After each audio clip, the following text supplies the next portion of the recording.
What is up, guys? Kevin Cage here with another XRP update. Like and sub if you want daily crypto news, and let's get right into it. So this video is going to be pretty jam-packed. I'm going to try to keep it short and sweet here. This is Kosta Padik. Now, we've talked about this gentleman time and time again. He did, in fact, actually architect the entire SWIFT network. As we know, this processes $5 trillion per day. We know his connections, of course, to the Bill and Melinda Gates Foundation, of course, Mojaloop, which is Swahili for one loop, focusing on open payments, and of course, no surprise, a board member of Interledger, guys.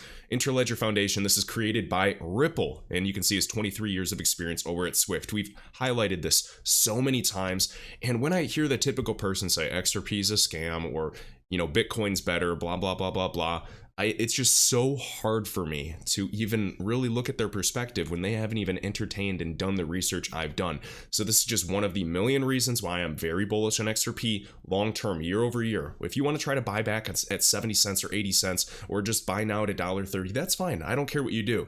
I'm going to provide this information. I will be a long-term bull focusing on the macro here. So please, this is not financial advice. Do what's best for you. I'll put this information out there, and it is up to you guys to, do what you will with it. So let's get into the information.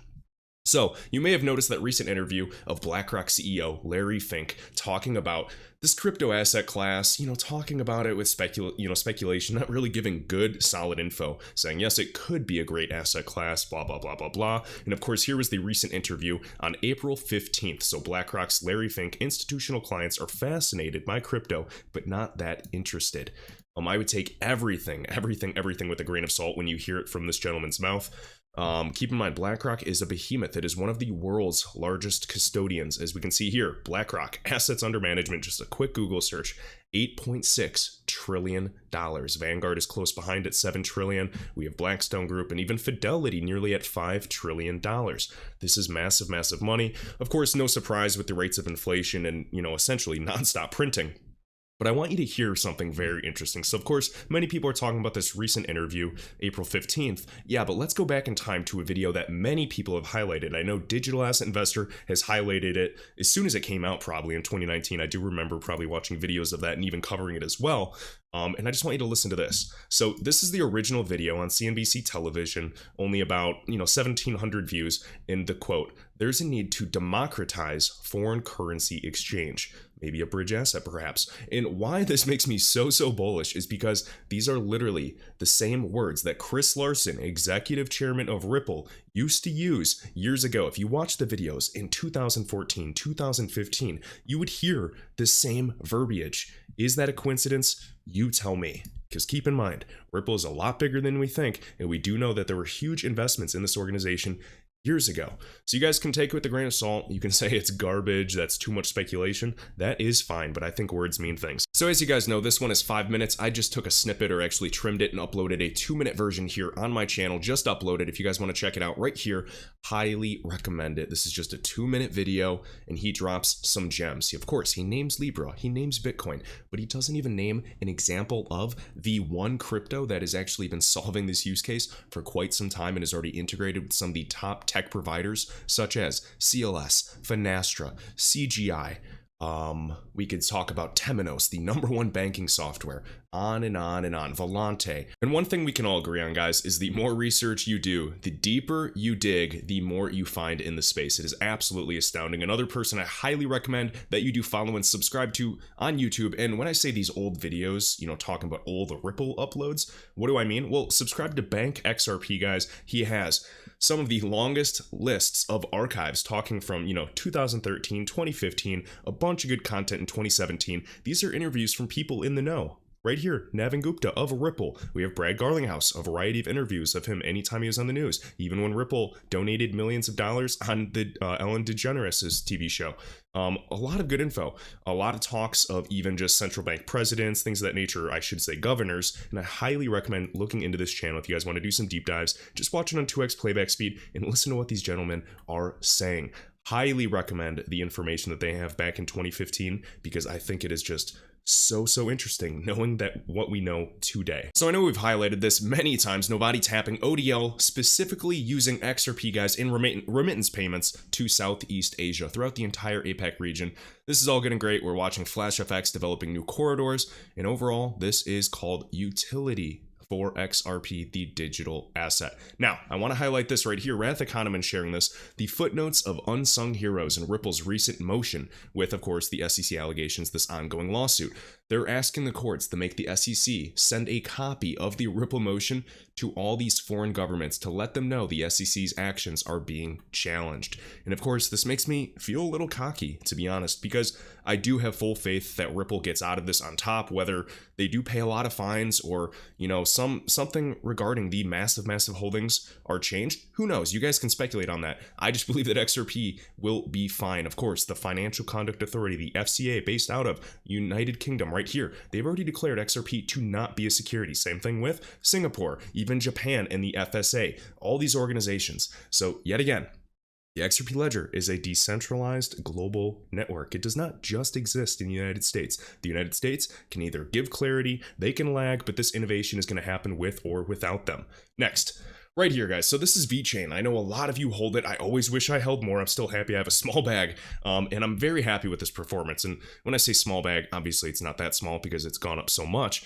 But when you do this example, yet again, and I was just kind of highlighting this on Twitter, not a price prediction. This is just another example of an asset, and we've had dozens of these assets. So look at any assets that are parabolic. Go to the weekly, go to the monthly. Look at Terra Luna. Look at Theta. Look at even ADA. They've just rocketed, and I'm just using the 236 as that next top, swing high, swing low. And what happened, guys? Right to the 4.236 of 27 cents approximately on the monthly. And remember, when in doubt, zoom out. These macro timeframes are very telling. And notice we're actually just sitting at 23 cents approximately perfectly at the 3618 extension. So yes, the Fibonacci does exist in all things. You can play with this. You can look at these impulse levels. And this is one way, one of a few ways to gauge where price could go if it's never ever been here before. Because, when we were here, and the previous all-time high for VeChain was what, maybe 10 cents? Don't quote me on that. I'll have to go confirm that chart because this doesn't have all the price history. But you could be able to gauge that and look at the Fibonacci impulse levels and then gauge where it would go next. And of course, right here. Well, if you did that again and you moved it, I should have TradingView up for this video, but oh well. If you move it again, of course, you can kind of gauge and say, okay, 40 cents. And then like the moon scenario, you could see, $1.70, $1.68. I'll have to go check that. But nonetheless, guys, congrats to anybody that has held VeChain. And my personal opinion, this is not financial advice, is these assets that are all doing this are great because I'm watching XRP, I'm watching XLM. Their RSI on the monthly is still climbing. And what if those levels are actually still around here and they do have some tremendous upside on a monthly basis in the future? That is what I'm looking at. To each their own, guys. You don't have to agree with me, but that is the way I'm looking at this market. Next, we have Stephen Thomas, guys. He was former CTO of Ripple, and of course, he's actually working on Coil with web monetization specific use cases for the XRP ledger. Today, I'm proud to celebrate the formal launch of Interledger Foundation. So we know ILP, Interledger Protocol. Well, now we have the ILF, Interledger Foundation. I also want to introduce you all to a new member. We have Brianna Marbury, who is leading the new organization as the executive director. So we can see the actual press release and go through all this. Even Mojaloop retweeted it. Remember our guy XRP that we referenced in the beginning of this video. We can see right here. So this is on interledger.org. Fun fact, this is created by Ripple years ago, and Interledger was gifted to the W3C, the World Wide Web Consortium that governs the entire internet. No big deal. And yet people still don't understand where this payments landscape is going, guys. This is going to Web 3. Everything will be open. There's still going to be private networks, there's still going to be privacy, but they will interoperate with the public networks. It's about interoperability, guys, allowing, yet again, between and ledger, between ledgers, whether it's a bank ledger, whether it's a Venmo, a mobile application, whether it's you and I on any other type of network. It's all about interoperability. That is key, okay? So we'll pay attention to this. We're going to be watching this as well, of course. Interledger Foundation, XRPL Foundation, all these organizations. So very exciting. And of course, if you guys have time, go look into XRP right here. And I'm not sure if I'm even saying his name right. I just like saying it like that. And you guys can look through his history. Of course, look, TED Talk. How you can help connect 1.7 billion new customers. What is he referring to? Of course, the unbanked and underbanked populations, time and time again. And Mojaloop is focused primarily in Africa, because that is where there's massive opportunity, there's massive friction in payments, and sometimes these citizens actually do not even have a physical bank account, so they're forced to use mobile applications. This is unbanked. Everybody's having digital wallets. The trend is your friend, guys, and this is what we are capitalizing within this market. Okay?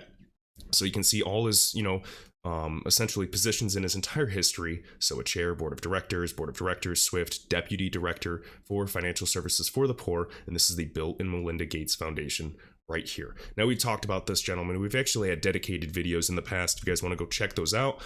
Nonetheless, continuous link settlement, huge. We've talked about even what Darren Moore, King Solomon, and XRP nuts in the community discovered years ago with CLS, Global Pay Plus, and its integration already to RippleNet. Small world.